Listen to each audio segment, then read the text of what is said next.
Yeah.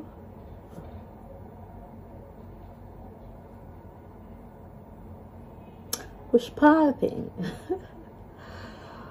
Okay. Your body drive me crazy. Your body need a license fit. Your body are too tight and neat. Anybody who got eyes can't see. She just wanna dance and tease. She just wanna dance and tease. Hey honey child, welcome back to my YouTube channel. Welcome back to my YouTube channel. If you're coming across what's going on, if you're coming across my face for the very first time, my name is Ashley. I'm an ESL teacher in China, Changchun, Jilin, in the north of China, baby. And I do videos on my life here in China, and also I do videos on ESL teaching. So if you want to be, if you're interested in this content, kindly click on the subscribe button. Next to the subscribe button, there is a notification bell. So also do click on that notification bell. And if you are a returning subscriber, thank you so much for deciding to watch yet another video. You guys are my reason why I come back on this platform and do videos for you. So in today's video, you already know by the title, I'm gonna be talking about my salary, my first year salary. So you know, when you start working, you get a contract, and each contract depends on the agreed time between part A and part B. The part A and part B being you and your employer. So some people get a 6 months, some people get a 1 year, depending on your negotiations. So for me, my first year, I became an ESL teacher in 2021. You guys, you already know, if you follow my videos on ESL teaching, you already know I graduated and I decided to stay. I graduated in Hangzhou, China, and I decided to stay in China, but I relocated to Changchun so I could be able to teach. At that time, Changchun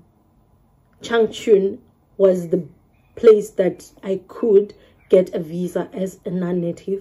Currently, I am still in Changchun, and I won't disclose if I'm still working for the same company or not, because it don't matter. What we are here for today is to talk about my very first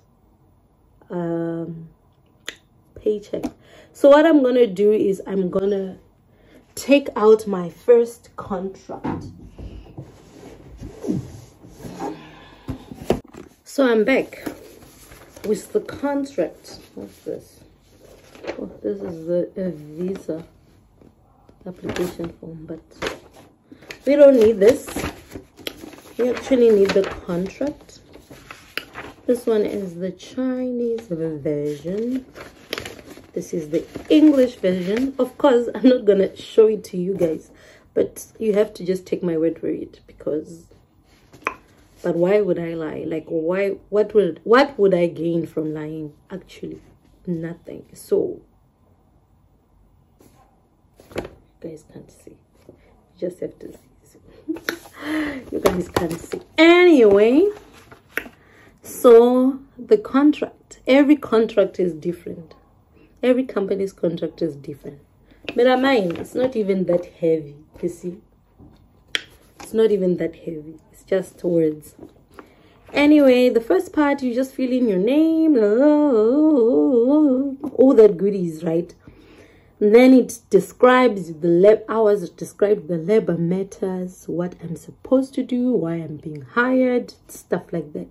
Then just right after, it tells you guys about the amount of money you're supposed to get. Let me give you tips before I get to the price. Let me give you guys tips before we get to the icing, to the why we are here. One thing for sure, make sure that it clearly identifies whether the amount you're getting, the final amount, before you sign a contract with anybody in China. Make sure it clearly identifies whether you're getting the amount, the actual amount written in your contract. Even if you work 20 days a month, 20 days a month, or 22 days a month, or whatever, 15 days a month, do you get your full salary? These are the important questions to ask. Secondly, on holidays, do you get paid on holidays? Holidays like national holidays, do you get your money? Because you're not going to work because there is a holiday, you see. And maybe some companies say you get half a pay of a day. So maybe let's say you're working that day, a day you get like maybe 300 RMB. That's just an estimate. It's not a real figure, right? You're getting 300 RMB per day if you work a full day. Then if it's a holiday, you get 150 because it's a holiday. You get what I mean? It has to ask these questions because you thank me later. If I had known what I know, if I had known then when I signed the contract and what I know now, I would have signed a way better contract, like far better contract, you see. So the other thing also ask, maybe like disasters, like during COVID, like maybe there is a flood, a COVID, an earthquake, a natural disaster. Ask, what are my chances? Because you are dependent on this job. It's your right to know. Guys, my battery is dying. Let me get a power bank. It's your right to know what will happen to you, because these are things happen unplanned, planned, or like holidays, they are planned by the government. Natural disasters, they are unplanned, but it doesn't mean that you don't want to eat. It doesn't mean that you don't pay rent. Whether there is natural disaster, you still want food on your plate. Whether there is natural disaster, you still pay rent. Trust you me, the lockdown, the one last year, the whole freaking year, we were under lockdowns. We would work maybe 2-5 days, blah, blah, blah, like that. And you still need to pay rent in full. Even if it doesn't matter to the landlord, whether you worked a full month, you didn't work a full month, blah, blah, blah, blah, it does not matter. So be wise enough before you sign a contract. Be wiser than me. Ask these questions. And of course, you get to renew your contract yearly if you sign it yearly. And apparently now in China, they are making people sign a 2-year contract. You see. So if also, some people now prefer people who can sign a 2-year contract. So imagine you sign a 2-year contract and you are under these conditions that are not favorable to you. One thing I've noticed about these agencies is that, trust you me, as much as they are working for you, if you sign with an agency, I signed with an agency. If you signed with an agency, trust you me, these agencies, as much as they are representing you, they are not for you as much as they are for the school, because the school is bringing them more money than, and to them, to the agency, us, we are quickly as disposable, like we are really disposable, like that. If you want to know why, watch my previous vlog. Watch that vlog. You get a sense of why I'm saying this, why I'm saying it like this. You get what I mean? Anyway, also, some contracts, this one has, oh yeah, I was saying, some contracts, like most contracts, give you a flight subsidy.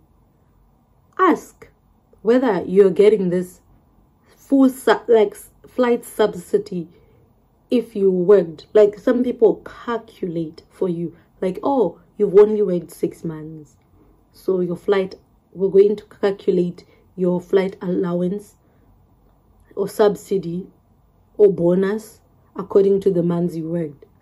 And it's not fair, because it just is a flight subsidy for your travels. You see, you get what I mean? So these are the things that you should be cautious of.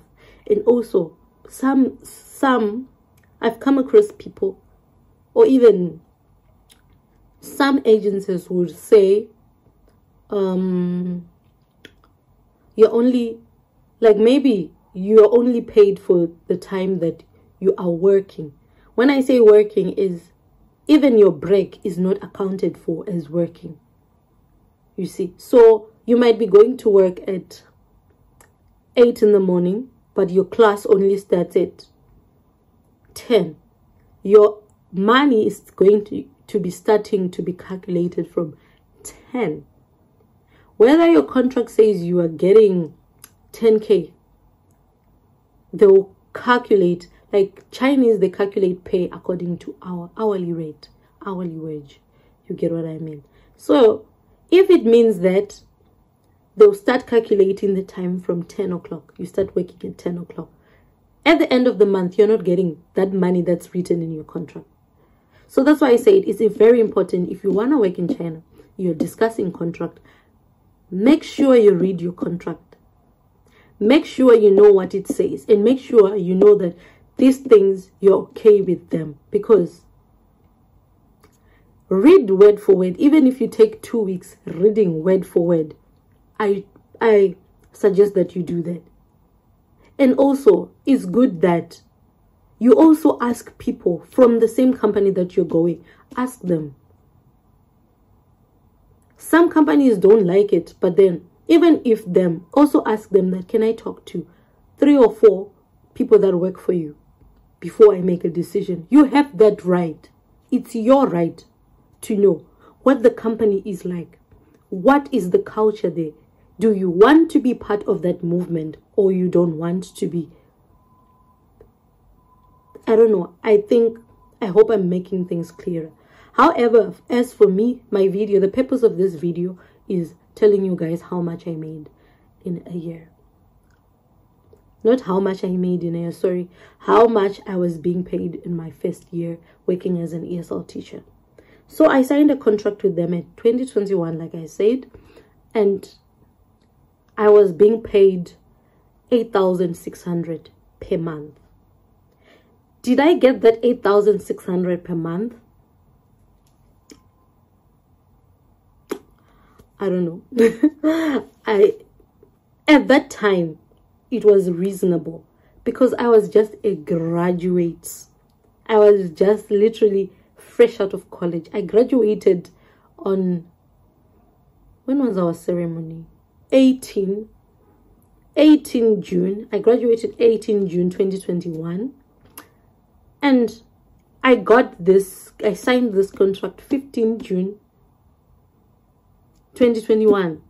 And you get what I mean? At that time, it was enough for me. I didn't have responsibilities. Even up to now, I don't have a child. I don't have, even I can, personally I can live off 1,000 RMB. I can live off 1,000 RMB. So think, 8,600. I didn't have any plans whatsoever. At that time, I was just getting, to myself, I was getting a gap year so that I could do masters. But you know, when you start working, when the money starts coming, as the money comes, so you desire, hey, that man is on the roof. You desire a lot of things. You don't start desiring. At first, it starts like this. You desire a job. You get a job. When you get a job, you desire, oh, I now want a house. That's how it is. And for me, at that time, it was enough. And it's a small city. You get what I mean? But 3 months into the job, I felt like I was underpaid because of the expectations they expected me to present. Yes, Because I didn't know that maybe the schools are paying a higher amount of money. Lots of money. And now, to me, I'm getting this amount of money. And they'll be like, the money that we pay for you, Ashley, when you are teaching, and your attitude towards the work is not matching. So that's why I'm saying that it's point blank period. Me, I think personally, I think that you should, when you want to work in China, work directly with the school.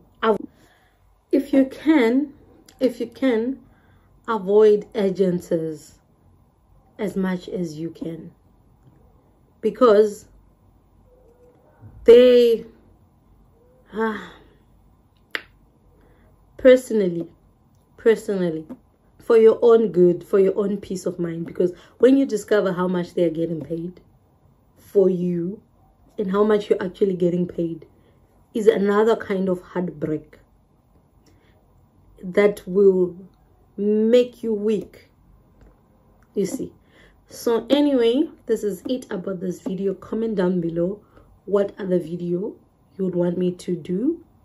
On my next video, I think I'll be talking about on the next video, the target group will be first-time teachers. You're coming to China as a first-time teacher. I've got a little bit of something to prepare you to your journey as an ESL teacher here in China. So be on the watch out for that video. And you can only do that if you're subscribed to this channel. You click on that notification bell so you don't miss any videos. My ESL videos are mostly on Thursdays. I try to put them every Thursday, and my vlogs on Mondays. You guys voted. So if you feel like you want a better day, better suggestion, or like a day you want these videos to be uploaded and how many times you want to see ESL videos, comment down below. Let me know. I'm here to grant your wishes. Anyway, honey, thank you so much for reaching the end of this video. If you reached this end, thank you so much. I really do appreciate you. I hope you guys have subscribed. I hope you guys enjoyed the video. Suggestions, comment section. If you are new here, don't forget to subscribe. And bye. See you in my next one. Bye bye.